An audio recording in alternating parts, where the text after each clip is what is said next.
Good afternoon and welcome to this episode of the One-on-One Sports Webcast. I'm Andrew Vandellis. And I'm Matt Holzaffel. We have a lot of exciting news to cover, so let's jump right in with the three strikes.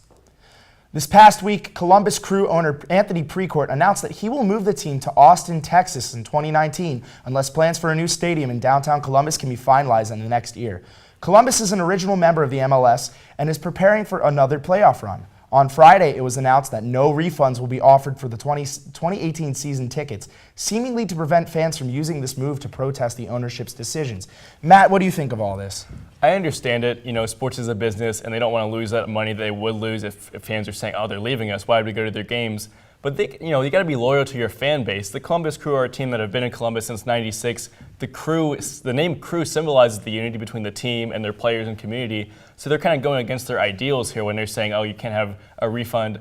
And I'm not guaranteeing that fans are going to want to walk out because the team is leaving. Maybe they'll give them a royal send-off. Who knows? And exactly, yeah. It's going to leave a bad taste in the mouths of Columbus fans. And this is a team that actually does really well in drawing people, over 15,000 in attendance every game, and we probably will see this number drop, I think. I don't think it'll stop them from protesting. I think they'll find ways, whether it's maybe like marching outside the stadium or who knows, or again, just maybe not showing up altogether. Who knows if that'll hold them back. Yeah, maybe these, there's obviously still people who want to come, even if the season ticket owners don't. Maybe we'll see them selling. Maybe we might just see attendance drop, like you said, whether or not they're getting that refund because they don't really want to support a team that's leaving them. Overall, I think it's disappointing for the fans, for the city, really, who loves this Columbus Crew team. Yeah, it's not a bad business move. It's not just one that, like, if I'm a fan of Columbus, I'm going to be happy at all. Yeah, it's just, I think it's bad for everyone involved, except for the front office for Columbus, which is, all too common in sports, I think. Mm-hmm. Hockey season is back, but did anyone tell the New York Rangers? A perennial playoff team, the Rangers are currently sitting in last place in the Eastern Conference playoff picture. Andrew, is this something the fans should get used to, or do you think the Rangers can turn their season around? I mean, I think they can turn it around, but Rangers fans shouldn't really expect anything more in the long run. Short term, yes, you don't have to worry because they have plenty of time to turn it around. But long term, you're looking at a team that hasn't made it to the Stanley Cup Finals in 4 years.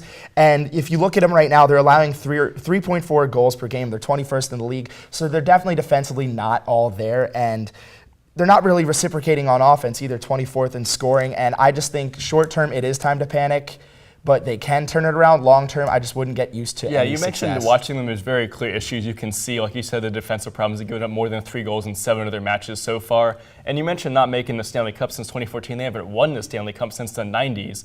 So this is a team that, while they do make the playoffs every year, it seems, they're not winning Stanley Cups. And so while it's still early, there's still only 10 games into the season, they can turn it around. We don't have to expect a lot because will they make the playoffs? Maybe. Yeah, especially don't expect for a deep playoff run while the Penguins and the Caps are hot, getting hot starts, and you have other teams that'll give them troubles for sure.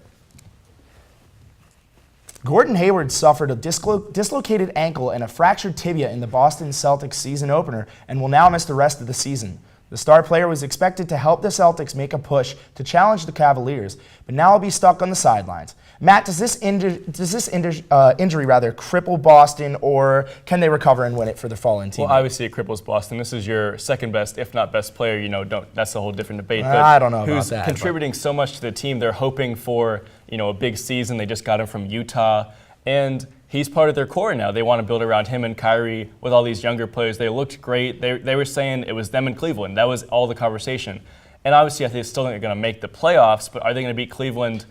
Their chances were already low. Now they're, I don't know. I think in terms of getting a high playoff seed and worrying about Cleveland is something that we have to watch as this team develops without Gordon Hayward. But you look at a team, you see Marcus Smart going now to the shooting guard position and move Jaylen Brown down to the 3, and you have a very talented rookie in Jason Tatum who's off to a great start working in that Kyrie Irving Celtics system because it was never Gordon Hayward's system to begin with. He was a great addition to complement Kyrie, but this won't hurt their chance at a top 3 seed, I don't think. I mean, the Bucks still have time to grow. If anything, they're the biggest threat to a top seed that aren't the Cavaliers. Miami is creeping up behind them. I don't know. Hassan Whiteside's doing a great job, and Goran Dragic is having a career resurgence there. But overall, I don't think this hurts their chances in the slightest of making it as a top 3 seed. I think also the East isn't as weak as people say. Obviously, it's no Western Conference where we see almost every superstar now.